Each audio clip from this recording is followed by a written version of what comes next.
Labą dieną, šiandien pas mus svečiuose yra Sandra Štabokaitė, 5 kojos prieglaudos atstovė. Taip. Gerai pasakiau. Labą dieną. Taip. Labą dieną. O čia mes turime karmą. Karmą, kokią veislę karmos? Pati geriausia. Mišrūnas. Mišrūnas. Taip. Kaip sakai, pati geriausia. Taip, 5 kojos irgi turbūt atstovas. Gal, Sandra, tu trumpai galėtum papasakoti aplamai apie 5 koją, kaip atsirado šitą įstaigą? Nu, turbūt iš meilės šunim. Iš meilės šunim ir, kaip čia pasakyti, nesusitaikymo su tuo, kas su jais vyksta, beglobiais. Tada, kada 5 koja atsirado, tikrai buvo labai mažai prieglaudų ir darėm tą darbą gerą. Kad tiesiog priimti tuos, kurie neturi kur gyventi, galima. Neturi kur gyventi, pakeisti likimus, kaip sakant. Pakeisti likimus. Taip, iš to. O kiek metų 5 kojai skaičiuoja, ar atsimeni dabar? Šitą turėjau turbūt pasižiūrėti prieš čia einant. Tai apie 15 metų. 15 metų, daug. Nu, daug. Keitėsi, kaip patys jūs keičiatės per tuos metus, ar išlieka tas dar optimizmas, tas judėjimas pirmin? Išlieka optimizmas, nes tai vis tiek turbūt variklis visos šitos veiklos. Išlieka tik tiek, kad galbūt dar šiandien bevažiuojant čia pagalvojau, kai mes pradėjom tą veiklą, buvo labai mažai prieglaudų, gal net nebuvo tos mados kaip mišrūnai, priglausti mišrūną. Ir tuo metu, kai mes pradėjom tą veiklą, aš galvojau, po 10 metų, kai bus fainai. Tai šiuo metu mes turim 3 daugiau šunų, mes turim Lietuvoje gerokai daugiau, beveik kiekvienas miestas turi po savo prieglaudą. Tai ko mes tikėjomės, kad pagerės, tai nepagerėjo. Nepagerėjo, ne. O patys žmonės keičiasi ar ne? Kaip tau atrodo, per tą 15 metų prieš? Kaip sakau, dabar gal nėra kažkokia labai didelė baimė to šunio paimti iš prieglaudos. Nes tai buvo anksčiau, ar ne? Jo, seniau būdavo tos klišės, kad tik tais blogi šunys toj prieglaudai. Tai nebūtinai. Visokių būna, taip, nes didelė koncentracija. Taip. Normalu, bet dabar žmonės mažiau jos bijo priimti. Ir, kaip čia pasakyti, ta visuomenė keičiasi, daug kas supranta, kad šuo yra draugas ir ne kiemui saugot ir ne ant grandinės gyvent skirtas. Bet jeigu išvažiuosim iš didmiesčio... Tikrai vakar buvau didmiestyje, tai užtenka iš tikrųjų ne didmiestyje, iš didmiesčio išvažiuoja ir tu matai tas visas grandinės. Ir kaip suprantu, ir tu nesi prieš tas pačias grandinės, kad tai yra gerai ir tai yra gyvūnų atžvilgiu. Tai yra labai blogai. Tikrai liūdna, kai tu pagalvoji, mes ne vieną tokį šunį turėjom, kur šuo 10 metų, tu žinai, kad jisai turėjo 2 metrus tuos laisvės. Kaip jisai po 10 metų jam iš visada atvarkys? Įvairiai. Čia turbūt nuo pačio šuns psichikos labai priklauso. Yra šunų taip, kur tu po 10 metų paimi, tu šuo neturės meilės ir jam jos nebereikia. Ta prasme, kam tas žmogus, kas tu toks? Jis nelabai priema patį žmogų? Ne, ta prasme, jam nereikia to apsikabinimų, dar kažko. Tiesiog jis taip ir gyvena savo. Bet būna tokių, kur tu nukabini nuo grandinės ir gali eiti į miestą ir į kavinę sėdėti. Ir sakys, kaip fainai, lyg čia buvęs. Bet pagalvoju, koks likimas, kaip pasikeitęs pats gyvūno gyvenimas. 10 metų buvai prirakintas ir dabar jau čia sėdi kavinėje kažkur senamiesty. Taip. Yra ir tokių istorijų. Kaip pati pradėjai dirbti su gyvūnais? Prisimeni tą pačią pirmą?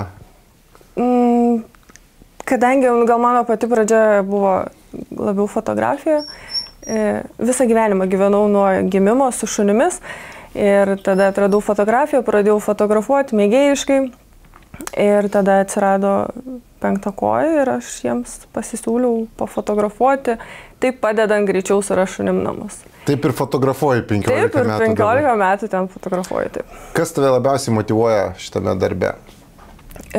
Tikriausiai laimingos istorijos. Daug jų turit? Taip, mes jų turim daug. Jų visokių, ta prasme, būna ir nelaimingų istorijų. Taip, jos labai numuša tą entuziazmą, bet, kaip čia pasakyti. O kas yra nelaiminga istorija?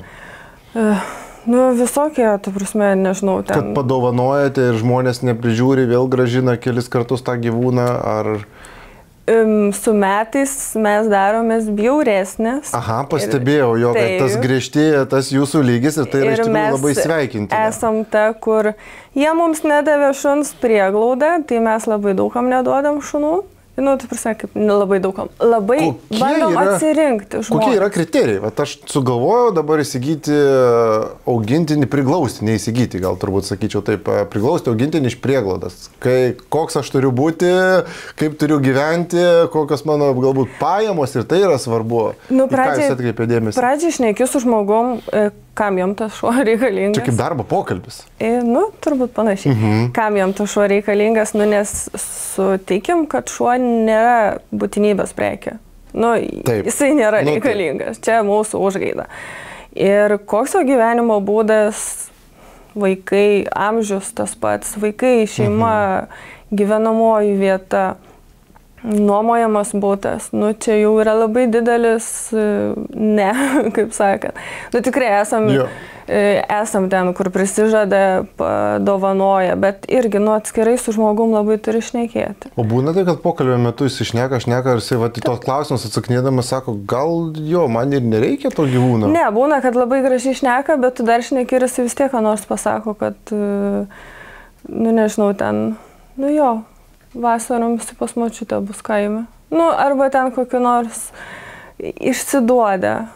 Arba, nu, va, turėjau šuniuką, labai mylėjau, pervažiavau mašiną. Kodėl? Nes neaptvertas kiemas. Ar mes norim savo augintinį globotinį išleisti? Tai iš esmės esate jūs tie, kurie, nu, kaip pasakyt, prieglauda tikrai yra labai daug tų gyvūnų ir galėtumėte, atrodo, atiduoti daugeliui, bet jūs dar turit savo tuos kriterijus, kuriais laikotės ir neduodate bet kam, svarbu, kad atiduoti. Ne, mums, kadangi labai yra klaidinga ta, kaip čia nuomonė ir požiūris, kad reikia iš prieglaudos gelbėti šunis. Prieglauda yra ta vieta, kuri jau išgelbėjo šunis nuo grandinių, nuo blogų šeimininkų, nuo sužalojimų, nuo visko. Nu ir mes įdėję į tą šunį daug darbo, daug pinigų, jeigu tai yra, nežinau, lūžiai, lygos, nu tai yra tūkstantinės sumos, mes tikrai nenorim. Gerai imk. Pasirišiu prie būdos gerai jam. Nu ne, nu, mes norim, kad jisai toliau gyventų geresnį gyvenimą. Nu taip, čia yra daug investuota, kaip ir sakote, ir tų pinigų. Nu, negalima to pamiršti. Taip, ir pinigų, ir širdies, ir darbo, nu tu vis tiek ir prisiriši prie to. Šuns prie vieno daugiau, prie kito mažiau. Bet, nu, nesinori jų taip dalinti kairę dešinę. Kaip žmonės renkasi gyvūnus? Ar jie atvažiuoja su šeimom daugiau, ar atvažiuoja vienas ir daro staigmeną, pavyzdžiui, namiškiams?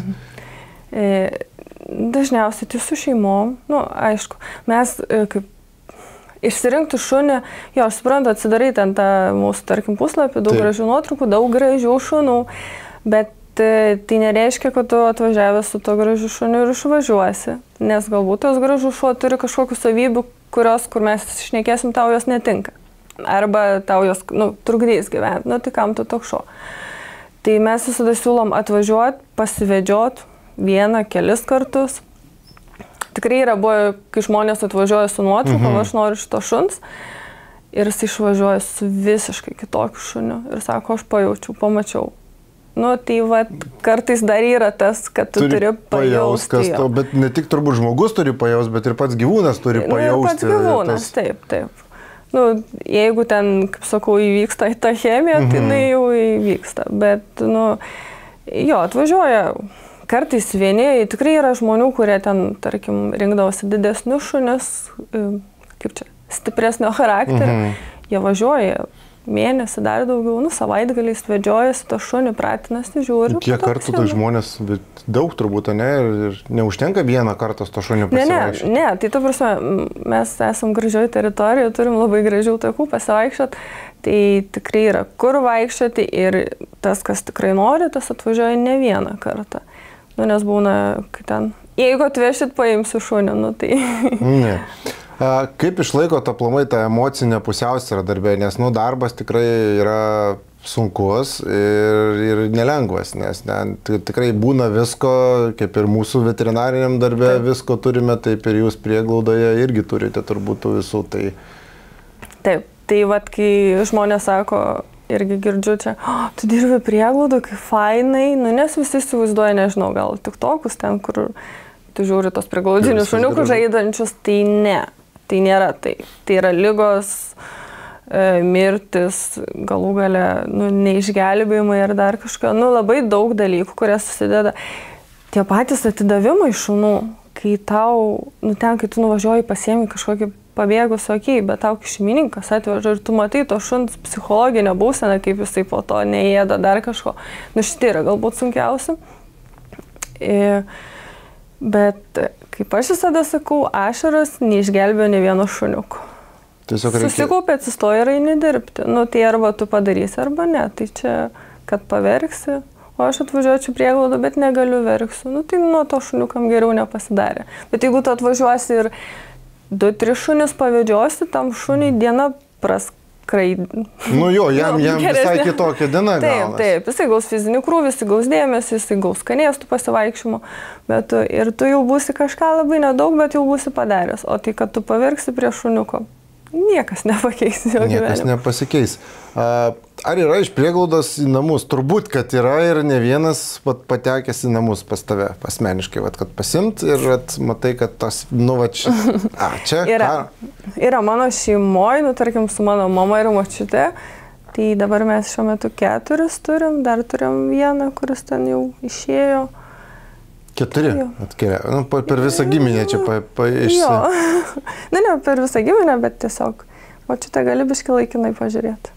Ir iš to laikinai.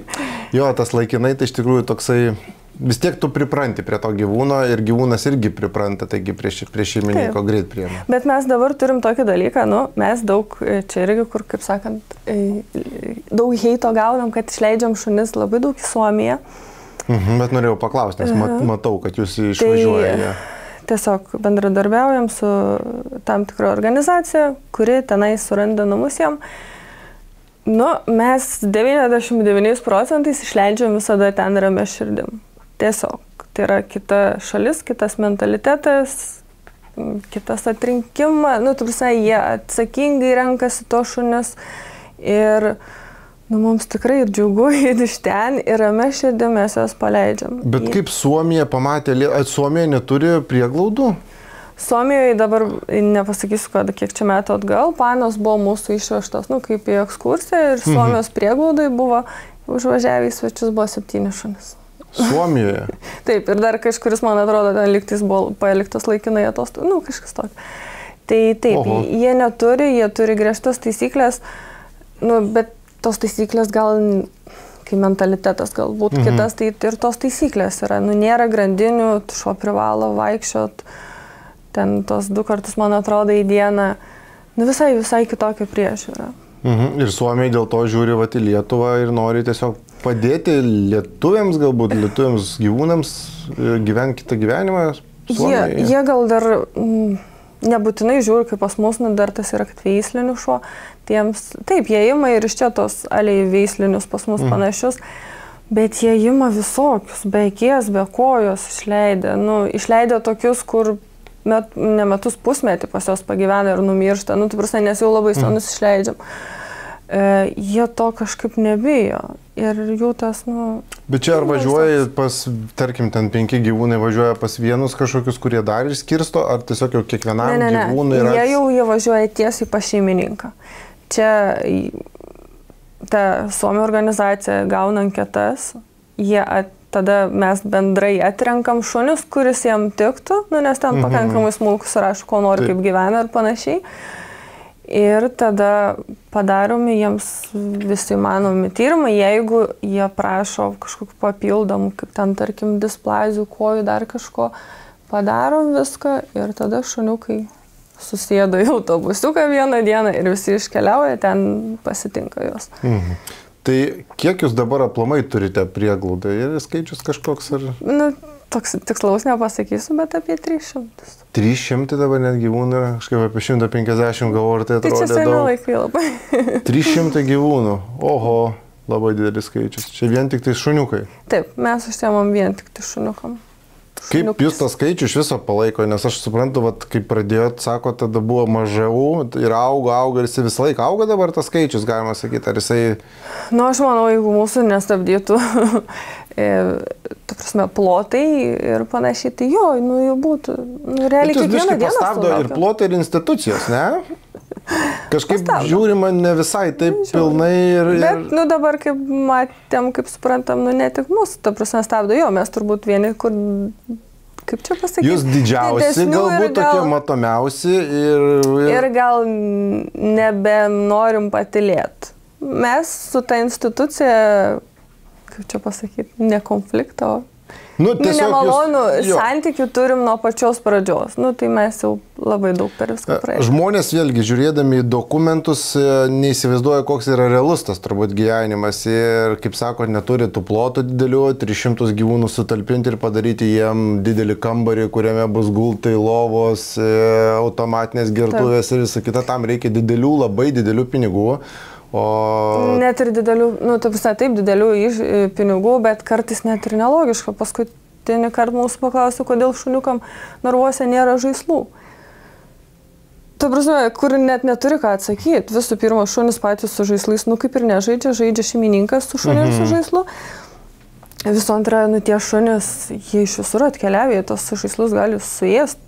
Kas kainuoja didelės operacijos. Po to reikės operuoti, tą žaislą ištraukti. Tokie lygiai taip pat, tie patys guoliai. Taip, pas mus yra šildomas grindis, ten taip tiesiami tie guoliai mažesniem dar, bet didesnį jie neturi, nes jie juos sugriaužia. Tai nėra šunis, kurie... Tai nėra tas pats šuo, kuris šiuo metu pas jūs ant sofos. Tai jeigu nėra guolis, tai netitinka visai gyvūnų gerovė. Dėl guolio negaliu pasakyti, čia yra labiau dėl ploto. Bet taip mes irgi norim, kad tiem šunim būtų gerai. Bet kaip tą plotą padaryti? Jeigu gyvūnų žmonės jis veža, o tavo kvadratūra tokia kokia yra, tai nuo sienos, tai neguminės. Yra, kaip čia pasakyti, prie tų komunalinių ūkių skambiai save vadinančių prieglaudų, kurie tai pasidaro. Tai žinot, turbūt rūžavas skystis išsprendžia tokias problemas. Tai mes ne už tai. Jūs esate prieš eutanaziją? Kada yra prieš sveiko gyvūnų eutanazija? Jo, prieš sveiko gyvūnų eutanazija. Taip, jeigu šuo yra sergantis, jeigu šuo yra pavojingas visuomeniai, su tokiais mes turim per daug gyvūnų, kad rizikuoti. Arba laukti, kol atsiras kažkoks išgelbėtojas, kuris paims tą vieną šunį, kuris pusę metų grasina, kas galas visiems, ta prasme. Ir turbūt tokį, patį gyvūną nelabai galima ir padovanoti žmogui. Padovanoti negali, nes tu prisiemi atsakomybę. Net ir padovanojant, šiaip šuniukus, ta prasme, vis tiek tas priglaudinis šuo, kai aš sakau, jisai turi savo dienotvarkę. Kažkada valgo, kažkada eina lauką, kažkada grįžta, kažkada pažaidžia ten su tais, kažkas išvedžioja. Viskas. Ir būna tokių šunų, kurie gyvena toj dienotvarkėje, jie viskas tvarkoja.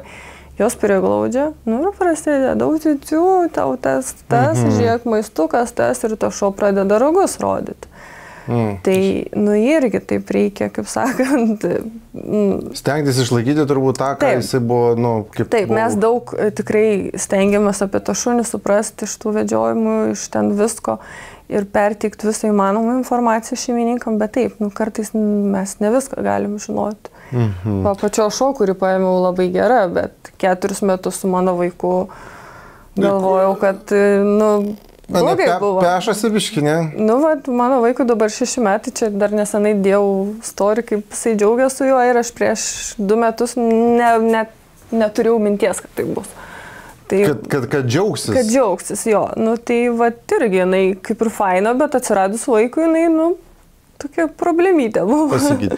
Ar yra tų tokių gyvūnų, kalba buvo apie tą Suomiją, kad išvažiuoja ir ten ir be kytės, ir be kojytės, ir visa kita. Tai tokių gyvūnų irgi prieglaudoje turbūt netrūksta. Kada yra, netrūksta. Tikrai esam ir yra tekę ir amputuot kojų, ta prasme, dėl tų, ten tos akis irgi turbūt dažniau, nes būna ir tų po avarijų sužeidimai ir panašiai. Tai jo, Suomiai tokių nesibaido šunų. Jie gal kaip tik nori, ta prasme, padėti tam gyvūnui pakeisti gyvenimą. Nežinau, būtent, kad nori, kaip ten kiekvienas turbūt žmogus, pasirenka. Ta prasme, yra, kur ir ten tosim. Plus, Suomiai neima mažų šuniukų, ima tik šunius jau sterilizuotus, kastruotus. Kokie yra dažniausi sunkumai aplamai prieglaudoje? Ar dar finansiniai sunkumai, ar žmonių trūkumas, ar iš vis sunkumų neturi? Turim institucijas mums nepadedančias gyventi. Finansų tai visada trūksta, ta prasme, nes jeigu būtų finansų, mes turėtume didesnę gerokai prieglaudą, kurie yra numatytas planas. O valstybinė institucija yra ar ne? Prieglaudos? tokia, kaip sukurta valstybės globos namai? Ne, tai yra, kaip čia, tie, kurie atlieka savivaldybėms paslaugą. Ne, bet tai čia ta paslauga, kada gyvūnai surenkami po avarijų, kažkokios, sakykime, eutanazijos, tai čia ne globos. Aš galvoju, bet jie vadinasi taip save globos namai kokie, kad, kur auginami, kaip prižiūrimi, mylimi gyvūnai ir ieškomi šeimininkai. Ne, tokios mes neturime. Ne, yra tik tie vadinamieji komunaliniai ūkiai. Komunaliniai ūkiai. Jo, kurie kaip čia sutvarko tos beglobius. O tokių namų kaip nėra. Iš tikrųjų, gal ir gaila, kad jų nėra. Gerai būtų, kad jo aplamai nebūtų, ne? Kaip ir Norvegija paėmus tų pačių gyvūnų namų, bet turbūt to dalyko artimiausias dešimtmetį planuot pagal skaičių, tai tikrai neįmanoma. Artėjančios šventės. Turbūt klausimas jau pats pasakytų už save, tai kaip su tom dovanom? Geriausia dovana yra gyvūnas.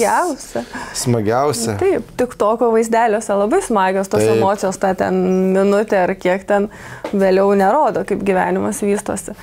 Tai, tai pati blogiausiai įmanoma dovana, kokia gali būti, yra gyvūnas. Gyvas gyvūnas. Nebūtinai šuo, katė. Net ir nepritariu ten tiem visiems chamekam ir panašiai. Žmonės tikrai nori tai dovanoti ir čia yra jau eilę metų apie tai turbūt kalbama ir kažkoks periodas gal kada mes būnam mažiau darbuose, turime daugiau laisvų tų akimirkų ir tada tas gyvūnas kažkaip norisi kaip dovana. Tai jūs, kaip suprantu, ar dovanojat gyvūnus prieš Kalėdas? Užsimaniau 2 dienas prieš Kalėdas pasimti šunių. Tai kai sakau, kad mes kuo senyn to bjaurien, tai mes jau dabar šiaip tą atranką pakankamai, kaip čia pasakyti, griežta naujo šeimininko, bet seniau, kai būdavo, tai bent jau mažų šuniukų, tai tavo mėnesį, gruodžio mėnesį mes tiesiog nedovanodavom.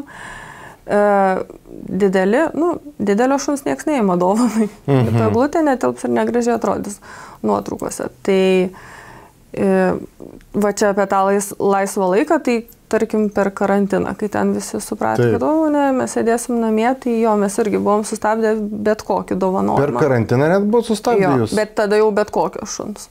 Dėl to, kad galvoja, kad žmogus pasims iš neturėjimo nes taip ir buvo, nes po karantino grįžo pas mus daug šunų iš kitų prieglaudų. Tiesiog, tu sėdi namie. O dėl ko žmogus aplamai grąžina tą gyvūną? Tai, atrodo, pasiemi, tai auklėk, bandyk susipažinti, kaip dabar tu atiduot tą vėl gyvūną. Pasiemi gyvūną, tu karantinę mėnesį, 2 mėnesius sėdi su jo namie, baigėsi, tu išeini iš darbo, šuo sako, kas čia nutiko, kaukialoja. Tai skirimo nerima, su juo padirbėti reikia, kad jį, kaip sakant, pašalinti arba apmažinti. Ar visi nori? Taip, žmogus lengva ranka, taip paima, ta prasme, ir vežu, atiduodu, nors 2 mėnesius ten draugavau ir... keista, ir ta prasme, atrodo, atiduosi... Tai 2 mėnesius taip nieko, žmonės lengva ranka atiduoda po, nežinau, po ten, atsimenu, labai gerą atvejį, kai atvežė tokį taksolę mišrūną, per didelį smarkiai taksą. Ir sako, mes nebenorim, nes mes pasidarėm remontą naują. Ir mes pasiėmėm tą šunį, praėjo kažkiek laiko ir to šuo iškeliavo į Suomiją ir atsiuntė iš Suomijos linkėjimus. Kai pamačiau, kokiam name to šuo gyvena, galvoju, norėčiau šeimininkam parodyti, nes jūs tikrai tokio neturit. Taip kaip šiuo metu gyvena jūsų šuo su baltom marmuriniam plytelėm, židiniais ir panašiai. Tai kažkam buvo naujas grindjuostės susidėtos problema, kažkas įpriėmė tokius namus. O nebūna taip, kad atiduoda, pavyzdžiui, gyvūną ir jis po kurio laiko vėl persigalvoja. Vis dėlto gal aš noriu to gyvūną. Būna. Į ką tada? Nieko. Ne, jau viskas. Tai čia buvo, kai... Ar dar antras šansas suteikiamas, ar jau tik tais vienas šansas? Ne, vienas šansas. Vienas viskas, jau norėsi antrą kartą negausi. Kaip tu gali, kas man gali nutikti, kad dabar aš sugalvočiau, noriu tai prieglaudą atiduoti? Nežinau, ne. Nesugalvos vėliau irgi. Vėl gali būti taip pat. Gal ir esam per istoriją kažką ten gražinėm, tu kiekvieno to žmogaus istorija, bet kai tau atiduoda šunį, kitą rytą skambina tave kolioja, grąžink mano šunį, tai... Ačiū. Kaip skatinti tą atsakingą gyvūno auginimą, priežiūra jo aplamai pačių žmonių, kaip ar atrodytų, kad mes turime šviesti per kažkokius socialinius tinklus, ar žmonės, kaip juos aplamai edukuoti, kad jie į tą gyvūną žiūrėtų taip, kad nereikėtų jų atidavinėti, kad mes visi išimtume iš prieglaudų visus gyvūnus ir viskas, visi augintume laimingai. Nes... Pradžiai, kad išimtume ir visi laimingi, tai turbūt čia... Žmonių trūksta? Ne žmonių trūksta. Pradžiai tai turėtų visos prieglaudos, ko gaila, kad ne visos daro, atiduoti tik sterilizuotus ir kastruotus šunis. Čia betarpiškai. Aš suprantu, kad ten ta sterilizacija, kastracija dabar šiais laikais yra visokių ten tų mokslinių straipsnių, kad jinai dviprasmiškai yra. Kai tai liečia tavo augintinį, kurį tu augini nuo mažens namie, aš suprantu, tu gali galvoti, jeigu tu jį prižiūri. Bet prieglaudiniai, jie turi iškeliauti iš prieglaudos be dauginimosi organų. Nes mes turim per metus kelis atvejus, kai atkeliauja nėščios kalės, kurios yra padovanotos iš kitos prieglaudos. Kaip mums būna, tai pikta. Jūs net neįsivaizduojat. Kai tu dirbi, darai tą darbą, dedi lėšas, viską. Ir labą dieną, iš kitos prieglaudos šuniukas nėščias. Ir dažniausiai jie atvažiuoja jau su tuo nėštumu, kur belieka tik laukti. O ten gali gimti ir 8, ir 10, ir 12, ir vėl tų šuniukų, ir vėl tas toks ratas užsisukęs yra. Tai pas jūs yra visi gyvūnai, kaip suprantu, namo išvažiuoja tik tais jau kastruoti. Taip, jeigu tai šuniukai išvažiuoja, tada jie išvažiuoja su sutartim, kad jie bus perrašyti šeimininkam tik po sterilizacijos arba kastracijos. Kitaip jis priklauso vis dėlto dar prieglaudai pagal dokumentus visus, taip? Tai šaunu, kad jūs taip uždokumentavot viską, turbūt per tą 15 metų darai pamokas, eini ir stengiasi. Nes realiai kitos galbūt tiesiog nėra kito kelio, kaip sumažinti juos. Nėra. Aišku, ten yra tie už miesto kaimai ir panašiai, kur ten reiktų irgi turbūt tas sterilizacijas daryti. Čia būdo kažkokios akcijos. Bet ten pavienės, ten tarkim paima vienas miestas, Jurbarko rajonas ar kažkas skiriama ten tarkim kažkiek tų pinigėlių, padaro ten, nežinau, 20, ten 50 tų gyvūnų ir vėl kažkur stoja vėl tos visi tie projektai. Pliusą užsidedam, kad mes kažką padarėm. Bet turbūt nėra tokio visuotinio, aš dabar pagalvojau, kažkaip net nėra girdėti, kad, tarkim, miestai, rajonai galbūt imtų ir būtent gal labiau būdavo su tom katėm, nes katės yra ta didesnė problema, nes vis tiek ta katė labiau laukinis gyvūnas. Šuo laukinis, kaip ir labai retai ten būna. Būna tu su laukiniais. Nenori, gaila, kam čia dabar prie būdos gyvena, priežastas, kam čia reikia. Kam čia reikia, irgi, kai sakau, tarkim, daug kas į tas kalės labai atsižvelgia, kad kalė gimdo šuniukus jo, bet vienas pabėgęs patinas, jisai visam kaimui gali tų šuniukų pridaryti. Tai irgi toks, vienas ir kitas turėtų likti. Vienas ir kitus, jo.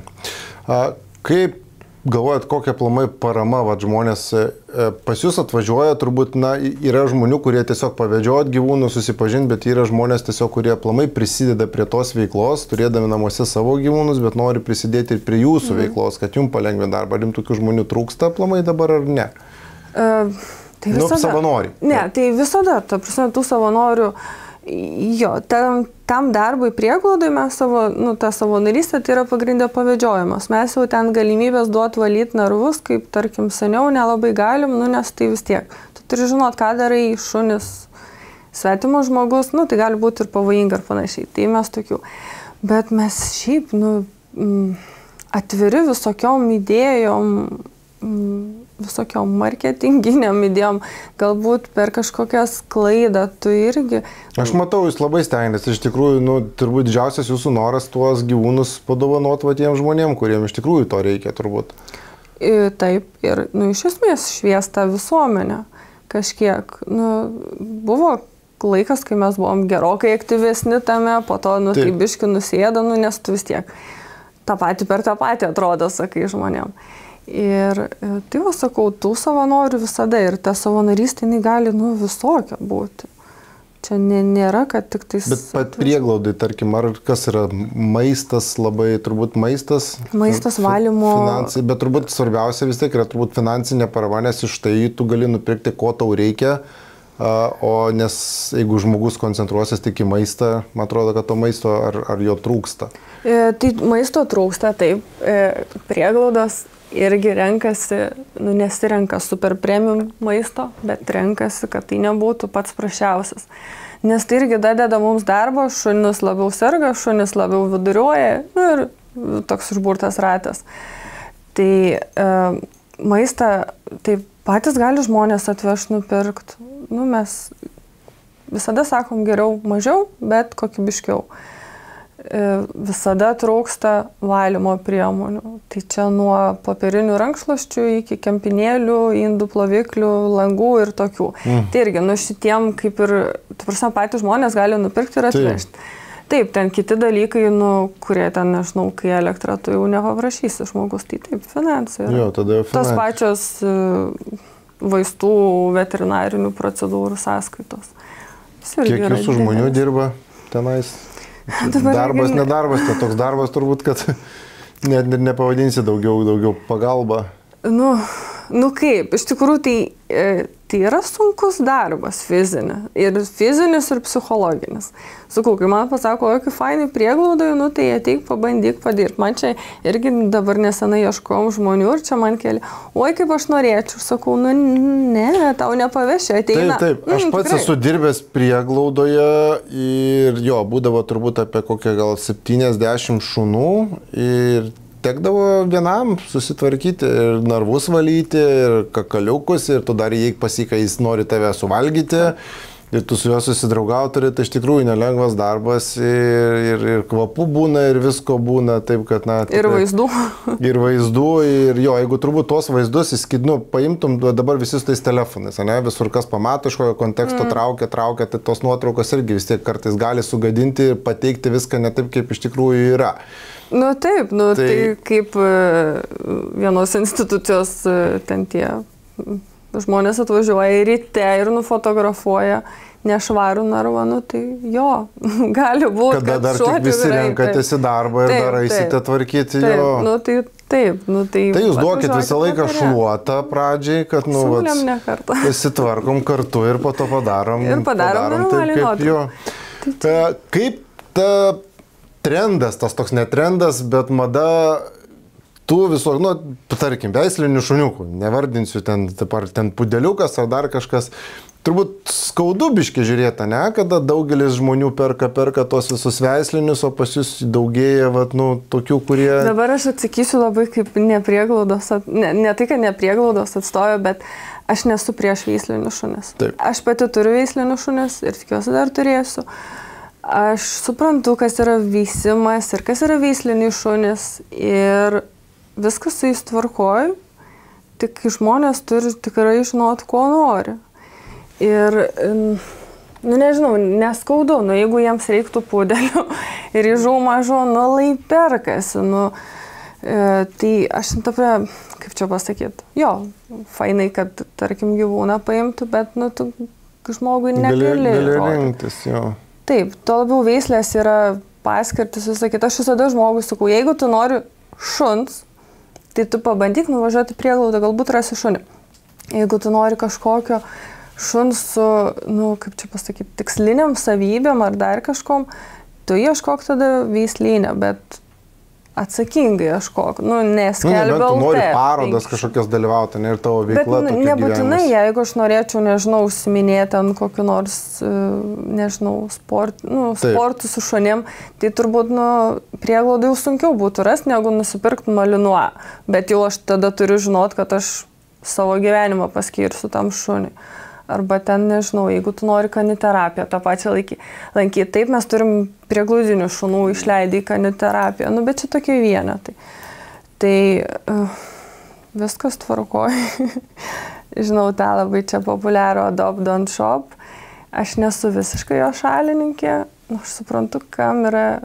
nebus taip, kad visi imtų gyvūnus iš prieglaudų ir niekas nepirktų to gyvūno. Čia turbūt... Pas mane namuose irgi šuniukas yra taip, yra su dokumentais, yra pirktas iš to, bet aš jo nepasiėmiau iš prieglaudos. Bet mano katinas, jisai buvo priglaustas. Tai, tokie viduriukai. Aš turėjau veislinių šunis ir visada sakau, bet aš atidirbu, turiu 4 kitus. Ta prasme, tuos tokie, kaip čia pasakyti, balansas.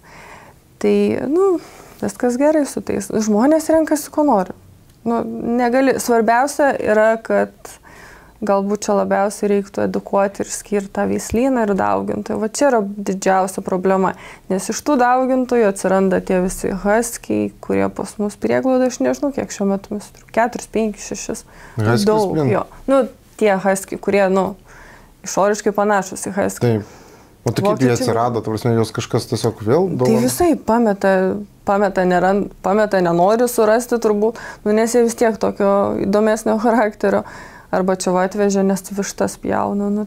Bet pats žmogus, ta prasme, atvežė ir sako, vištas pjauna? Taip, nereikia, vištas pjauna.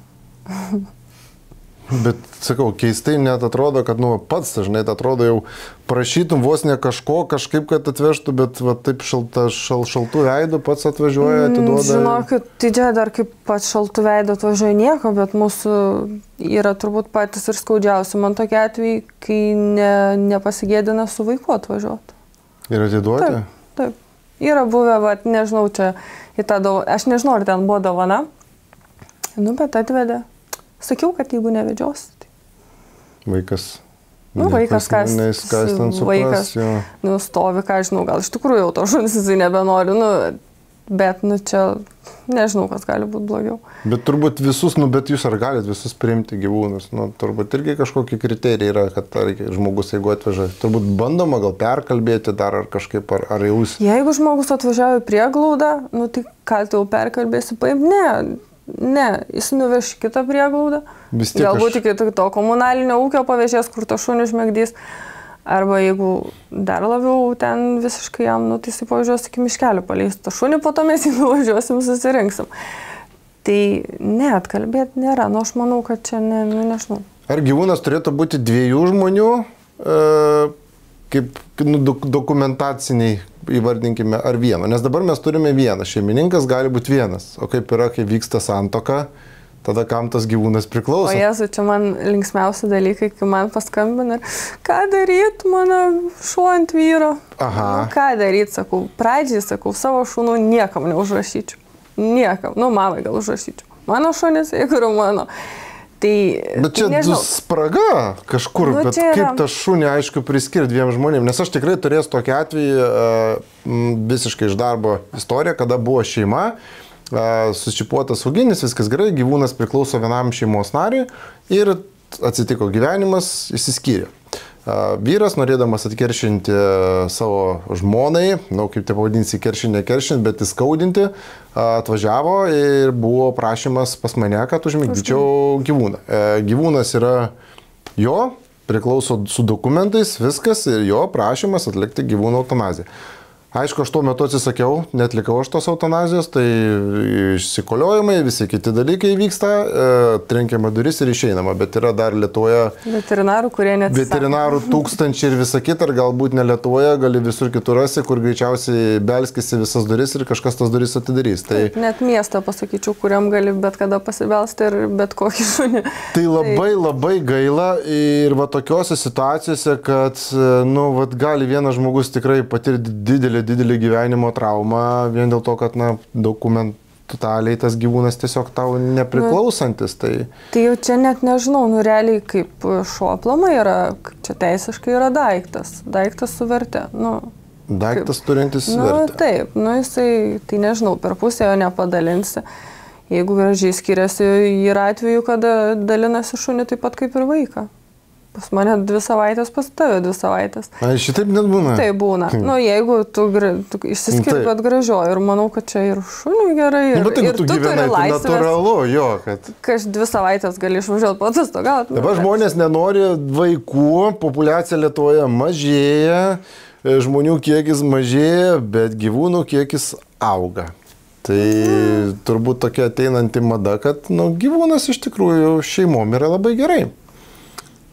Į pas močiutę veža, palieka, viskas tas pas, kas vykdavo su vaikais, tai dabar vaikai kažkur šiek tiek taip, o šuniukai... Galbūt, bet aš gal to tokia, nežinau, sena šuninkė. Man kartais jau būna, žiūrėti tuos pudelius kaip čia, pudeliukus, su žmogintus. Man patinka, kai šuo lieka šuniu, kai eina į lauką, kai buvo Jorkšyrų mada. pati turėjau Yorkshyrą ir atsimenu, kai ateidavo pavasarį, sakydavau, žiūrėk, mama, kai erkės, jie iš visų laiptinių lenda, o kai žiema, mūsų Yorkshyras vienintelis eina į lauką. Tai, ten tie nežinau. Gal dabar užtat ir... Galbūt ir populiarėja šiuo metu tos visos mišrūninės veislės, tos dūdų. Dabar supyks ant manęs, kuris pasakysiu, yra be charakterio. Man taip atrodo. Jie tiesiog šunis. Su kitu šuniu tu turi kažką užsiimti, nežinau, tu medžioklinių šunių nusipirksi. Jis turi dirbti? Jo, jis turi dirbti. Taip, jie ten linksmi, faini, draugiški, su daug ko, bailus labai dažnai. Ir tas bailumas gal kartais ir patogu, nes susisėdi ten prie tavęs ir panašiai. Tai, gal ta visuomenė jo eina į tą patogumą ir tas šunų sužmoginimas man biški.